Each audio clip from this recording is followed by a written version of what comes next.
মধ্যপ্রাচ্যে যুদ্ধ পরিস্থিতির কারণে সরবরাহ নিয়ে বৈশ্বিক অনিশ্চয়তার মধ্যেই বিকল্প উৎস থেকে জ্বালানি আমদানি করছে বাংলাদেশ।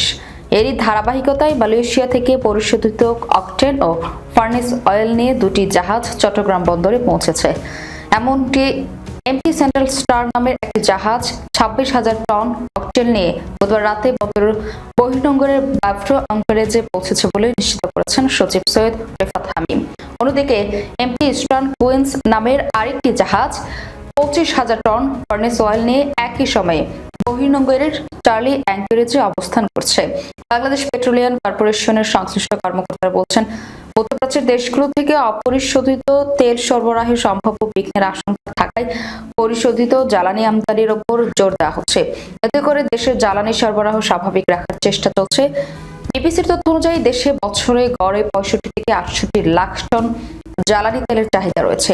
এর মধ্যে প্রায় 20% অপরিশোধিত তেল মধ্যপ্রাচ্যের দেশগুলো থেকে আমদানি করা হয়। বাকি জ্বালানি তেল আসে পরিশোধিত অবস্থায় সিঙ্গাপুর, চীন, ভারত, ইন্দোনেশিয়া ও মালয়েশিয়া সহ বিভিন্ন দেশ থেকে।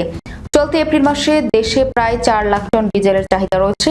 এই চাহিদা মেটাতে ইতিমধ্যে আমদানি কার্যক্রম জোরদার করা হয়েছে এবং এ মাসে আরো 3 লাখ টন ডিজেল আমদানির পরিকল্পনা রয়েছে বলে জানিয়েছে এপিসি। জ্বালানি সংশ্লিষ্টরা বলছেন, বৈশ্বিক অস্থিরতার মধ্যে সরবরাহ ব্যবস্থাকে বহুমুখী করার কৌশলই বর্তমানে সবচেয়ে কার্যকর। তা না হলে দীর্ঘমেয়াদী জ্বালানি নিরাপত্তা ঝুঁকির মুখে পড়তে হতে পারে।